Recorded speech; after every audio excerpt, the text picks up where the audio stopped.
গত 2 দিন আগে একটা ভিডিওতে আমি বলেছিলাম যে বৃহস্পতিবারে অর্থাৎ 3 তারিখে আপনারা একটা সুযোগ পাবেন। তাকামল সার্টিফিকেট ছাড়াও সৌদি আরবের ওয়ার্ক পারমিট ভিসা ইস্যু হবে। এম্বাসি একটা দিন সুযোগ দিছে। তো কেউ কেউ ভাবতেছেন যে কি বলে, এটা কি আদৌ সম্ভব কিনা। এটা কিন্তু পসিবল হয়েছে, আমার হাতে প্রমাণ আছে।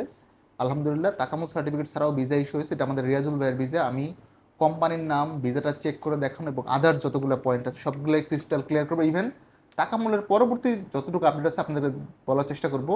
আমি অনুরোধ করবো ভিডিওটা একটু শেষ অবধি দেখবেন। হ্যালো এভরিওয়ান, আসসালামু আলাইকুম। রাকিব খান ফ্রম টিগল। Welcome to another new video. দেশ এবং দেশের বাইরে যারা আমাকে দেখতেছেন, আশা করি সকলে অনেক অনেক বেশি ভালো আছেন। যারা আমাদের ফেসবুক পেজ থেকে ভিডিওটা দেখতেছেন, যদি পসিবল হয় বা ভালো লাগে প্লিজ আমাদের পেজটাকে ফলো করে দিবেন। যারা আমাদের ইউটিউব চ্যানেল থেকে দেখতেছেন, আপনাদের যারা সাবস্ক্রাইব করছেন আপনাদের প্রতি অনেক বেশি কৃতজ্ঞতা। যারা এখনও করেন নাই, please do subscribe our channel. আমরা একজন বাংলাদেশি ভাইকে দেশের বাইরে পাঠাবো সম্পূর্ণ বিনা খরচে। যেটা করতে হবে, আমাদের চ্যানেলটাকে সাবস্ক্রাইব করে দিবেন। আপনার ফ্রেন্ডস, ফ্যামিলি, রিলেটিভকে ইনভাইট করতে পারেন ফর ডুইং সাবস্ক্রাইব। যারা ফেসবুক পেজটাকে এখনো ফলো দেন নাই, টি গোল, আপনি আমাকে যেই নামে ইউটিউব থেকে দেখতেছেন সেম নামে একটা ফেসবুক পেজ আছে, ওইটাকে সাবস্ক্রাইব করে, সরি, ফলো দেওয়ার জন্য রিকোয়েস্ট করলাম। বিকজ সাবস্ক্রাইবের নামটাই বারবার চলে আসে। আজ আমি ফেসবুক থেকে বেশি টাইম ইউটিউবে হচ্ছে স্পেন্ড করি বলে আমি আপনাদেরকে ভিতরে একটু চেক করে দেখাচ্ছি। আমি ফুল ইয়েটা দেখাচ্ছি না, বিকজ হচ্ছে কি কমিউনিটি ভাইলেন্ট হবে। আর আপনারা জানেন যে ইউটিউবে ব্যক্তিগত তথ্য আসলে পাবলিশ না করাটাই ভালো, তাহলে ভিডিও যাবে এবং ওই ব্যক্তির একটু ক্ষতি হবে। তো আমরা আপনাদেরকে ভিসাটা চেক করে দেখাচ্ছি। এটা হচ্ছে পাসপোর্ট নাম্বারটা দিয়ে নিচ্ছি, জাস্ট ক্যাপচা কোডটা দিচ্ছি। এটা হচ্ছে আমাদের রিয়াজুল ভাইয়ের ভিসা। আলহামদুলিল্লাহ, রিয়াজ ভাই কংগ্রেচুলেশন। Here we go. একটু যতটুকু স্ক্রিন বোঝা যায় আর কি, হ্যাঁ, ফুল না। দেখেন, হেয়ার ইজ দ্য ভিসা। এবং এটা কিন্তু 4/7 জুলাই মাসের 4 তারিখে, এটা বৃহস্পতিবার রাতে ইস্যু হয়েছে। সো এবং এইটা কিন্তু নেজম্যান পার্টনার্স কোম্পানির ভিসা, ডিরেক্টলি কোম্পানির নাম ইস্যু হয়েছে। প্রফেশনটা যদি দেখাই, আপনাদের একটা কনফিডেন্স ছিল যে ভাই এই প্রফেশন বা লোড আনলোড বা অফিস ফ্যাসিলিটি স্ক্রিনার দিয়ে ভিসাটা অ্যাকচুয়ালি হয়েছিল কিনা। আমি একটু প্রফেশনটা কপি করে নিলাম। এইবার আপনাদেরকে আমি এটা গুগল ট্রান্সলেট করে দেখাচ্ছি বোঝার সুবিধার্থে, বিকজ আমি চেষ্টা করতেছি from the very beginning of my YouTubing career আপনাদেরকে যেই তথ্যগুলো দিচ্ছি এটা 100% সঠিক হবে। বিকজ ভাই ফেক তথ্য দিয়ে অনেক সাবস্ক্রাইবার পেয়েও আলটিমেটলি মানুষের ক্ষতি হবে, এই জিনিসটা আমি কোনোভাবেই চাচ্ছি না। আমার টার্গেট একটাই ভাই, আমার কন্টেন্ট দেখে যদি আপনি উপকৃত হন, এইটা অনেক বড় বিষয়। এবং অনেকের হয়তো কমেন্টসে রিপ্লাই করা হয় না, এটার জন্য আমি আন্তরিকভাবে দুঃখিত। রিপ্লাই আজকে করছে অনেকেই। দেখেন, প্রফেশন ছিল লোডিং অ্যান্ড আনলোডিং ওয়ার্কার। আমি যদি আরেকটু স্পষ্ট দেখানোর চেষ্টা করি, আই হোপ এখন আপনাদের দেখতে সুবিধা হয়েছে। লোডিং অ্যান্ড আনলোডিং প্রফেশন ছিল, and we have got visa of that person. Already আমাদের ভিসা হাতে, এই জন্য আমি ল্যাপটপটা এখানে রেখেছিলাম, ভাব দেখানোর জন্য। অনেকে ভাবে যে আপনার ল্যাপটপ আসলে দেখাতে চাচ্ছেন, ভাই এরকম কিছু না, জাস্ট প্রমাণ দেখানোর জন্য। ওয়েল, এইবার আমরা একটু আপনাদেরকে টু দি পয়েন্টে যদি আসি, সৌদি আরবের জন্য একদিন এম্বাসি সুযোগ দিয়েছিল আমাদের গত বৃহস্পতিবার, যে যাদের 19 তারিখ 19/6/2025 আগে মুফা করা আছে, আপনাদেরকে গোল্ডেন সুযোগ দেওয়া হইলো ফ্রম এম্বাসি। ওনারা পাসপোর্টগুলো নিচ্ছে এবং ভিসা ইস্যু হয়েছে। বেশ কিছু ভিসা এখনো বাকি আছে, আই হোপ কালকে আমরা বেশ কিছু ভিসা পাবো। ভাইয়া একটু বসেন। তো ভাই ব্রাদার চলে আসছে। পয়েন্ট যেটা, সেটা হচ্ছে 19 তারিখে 19 তারিখের আগে যাদের মুফা হয়েছিল load unload and office facility স্ক্রিনারের জন্য, যাদের মুফা করা ছিল, বৃহস্পতিবার এম্বাসি পাসপোর্ট জমা নিছে এবং আলহামদুলিল্লাহ সাকসেসফুলি ভিসা ইস্যু হয়েছে। এখনও হচ্ছে হয়তো বা, আমাদের আরও কয়েকজন বাকি আছে চায়না স্টেট বা আদার্স কোম্পানির, সেই ক্ষেত্রে আপনারাও পাবেন, ধৈর্য হারা হবেন না। যারা আমাকে নিয়মিত দেখেন আপনাদের প্রতি অনেক বেশি কৃতজ্ঞতা, বিশেষ করে যারা সাবস্ক্রাইব করছেন। যারা করেন নাই, যদি ভালো লাগে please do subscribe our channel. আমি আপনাকে কয়েকটা মেসেজ একটু ক্রিস্টাল ক্লিয়ার করতে চাই। আমাদের কাছে খুব বেশি ভিসা নেই, হাতে গোনা লিমিটেড। এটা হচ্ছে পয়েন্ট নাম্বার 1।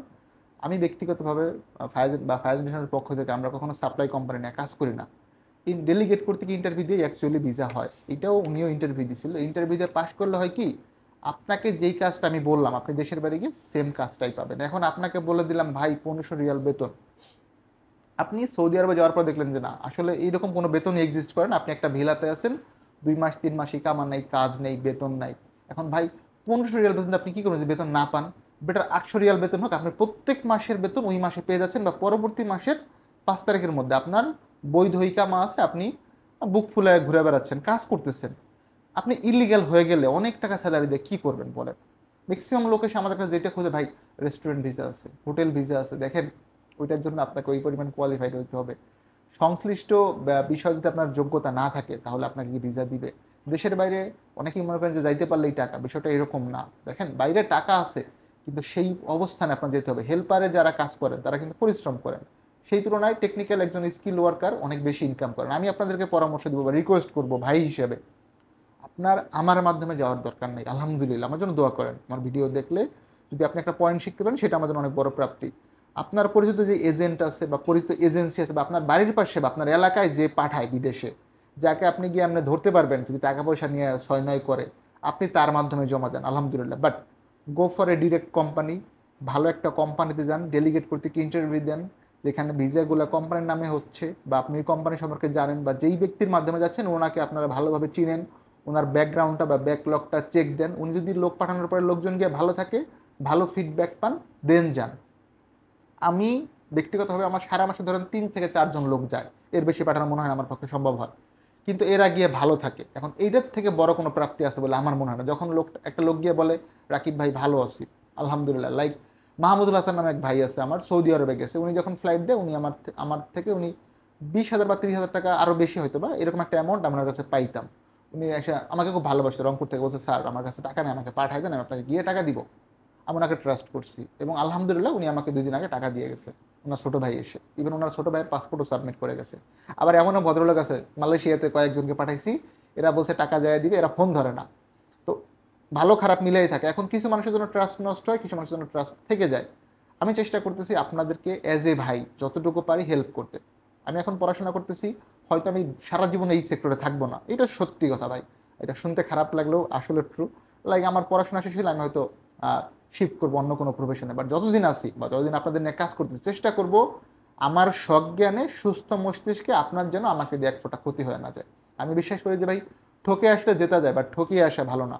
এই জিনিসটা আমার ব্যক্তিগত জীবন বা প্রফেশনাল জীবনেও চেষ্টা করতেছি। এটা বলতে পারেন ভাই আউট অফ টপিক কথা বলেন না, টপিকটা এই জন্য আসতেছে অনেকের ভয় থাকে যে ভাই অনেক দূর থেকে আসতেছি, গ্রাম থেকে যাচ্ছি, টাকা পয়সা মেরে দিবে কিনা। বা আমি আপনাদেরকে বলবো ভাই আমার অফিসে একটু খোঁজ খবর নেন আমার সম্পর্কে, বা 7 দিন অবজার্ভ করেন যে এই লোকের বিরুদ্ধে কোনো কমপ্লেইন আছে কিনা, কারণ টাকা পয়সা নিয়ে ঘোরানো, পাসপোর্ট নিয়ে ঘোরানো বা মাসের পর মাস পড়ে থাকা এরকম কোনো হিস্ট্রি নাই। ধরেন আপনি কুয়েতের জন্য দিচ্ছেন বা সৌদির জন্য দিচ্ছেন বা দুবাইয়ের জন্য, 3 মান্থ বা 4 মান্থ হয়ে গেছে, আপনার কাজটা হয় নাই, ভাই আপনি আপনার টাকা বা পাসপোর্ট ব্যাক নিয়ে যাবেন, এটা নিয়ে কোনো প্রবলেম নাই।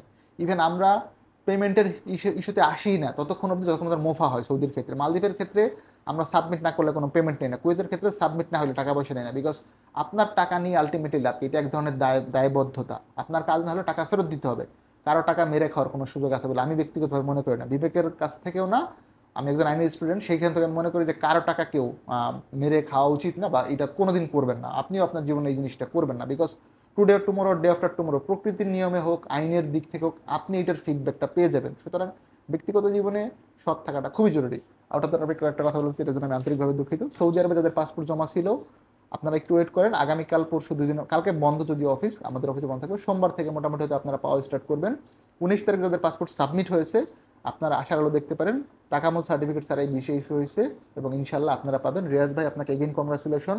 এটা নেজম্যান পার্টনার্স কোম্পানির ভিসা, খুবই ভালো একটা কোম্পানি, রিয়াজ ভাই গিয়ে অবশ্যই অনেক বেশি ভালো থাকবে।